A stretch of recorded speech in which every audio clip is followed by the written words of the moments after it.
What's up, guys? What's going on? I'm Paul. This is Pulling Theology Daily Devotional, man, and we are going through the book of Exodus.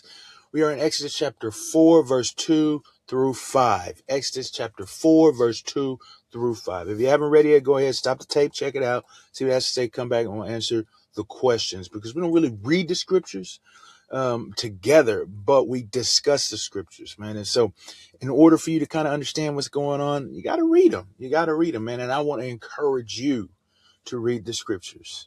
So stop that tape, check it out, and come back, and we're going to answer the questions. Now, if you've already read it, then let's dive into it, man. Let's wait no further. So, what is going on in the scriptures? That's the first question that is asked. What's happening? What's occurred?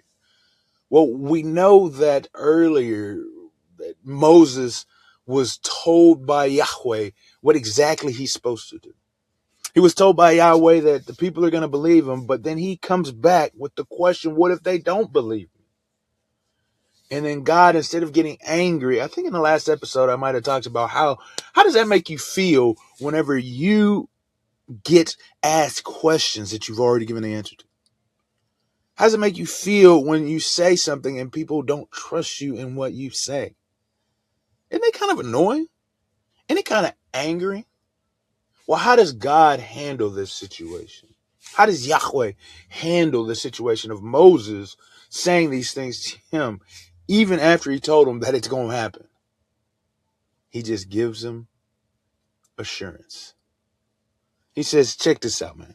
He says, man, stretch out your hand. Or he says, what you got in your hand? He's like, I got this staff. He said, throw that staff out over the earth, man. He did. Moses did.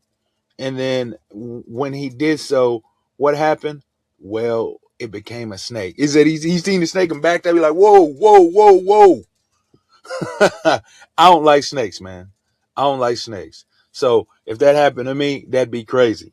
But then after that, God is like, hey, grab the back of that snake. And when he did, it became a staff again. And he says, because you've shown this, they're going to believe you, man, that you saw me or that I appeared to you. That's what's going to happen, man. So instead of God getting angry and causing a fit or something like that, he just gives assurances to Moses. He says, hey, it's cool. I'm going to help you out. I'm going to let you know that they are going to believe you by the wonders that I'm going to show you. Those you will show them. Now, what does this say about God?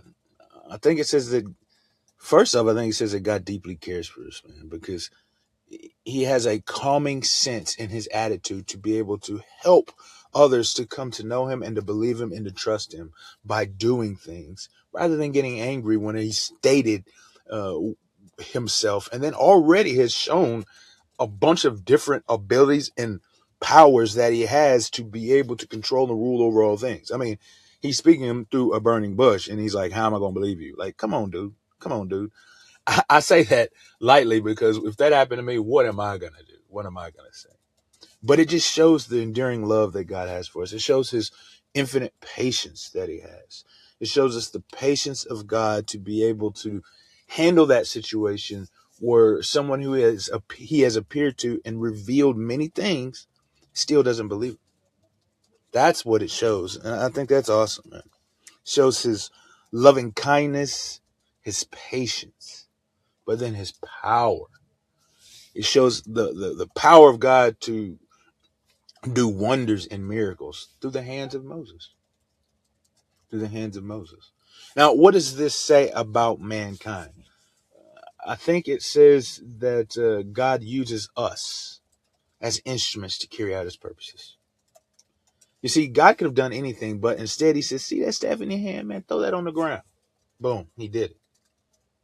But I think also it shows a faithfulness that we should have when we see like the faith that should grow in us and the trust that we have in God when we see him do things in our life.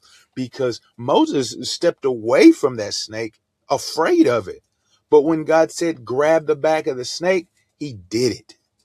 He had a fear, obviously, because he was like, whoa, this snake out of the hand. But when God said, hey, pick it up by its tail, he did it. He did it. And he didn't even say he had any hesitation. And so what mankind, as Christians, man, when God tells us to do something and we see his wonders and his miracles happen, let's do it, man. Let's take that step and that leap of faith. So how do we apply these truths to our lives? I think it's pretty simple, is that we take that leap of faith. We take that step as God reveals himself to us further and further. And let's keep it on a super practical level. As we read these scriptures together and we study the nature and the character of God, and he shows himself to be true as he always does, let's take a step and a movement towards following whatever it is that he calls us to do in our life. Let's take a step forward. Let's take a walk forward to achieve the things that God has asked us to do. Let's do that. And I don't know what that is for you. I don't know what that is for you, but I know that God is calling you towards something. Now, if you don't know right now what that is for you, I can tell you exactly. Sorry, I didn't know, but I do know some things that he has spoken in his word. And we read through this before this series in Exodus. We read in John, and it talks about being a witness, testifying to the glory of God, sharing the gospel. That is a thing that God has spoken to us through his word. And so if you're reading the word, you know that's what you're supposed to do. So do that. Share the goodness of God with someone. That's what you can do today. If you don't know exactly what it is that God is calling you to in a special way, we'll know that the special thing that God is calling you to is to witness and testify of his goodness, his glory, his love, and his truth to the people who are around you in your circles. You can do this. You can do this.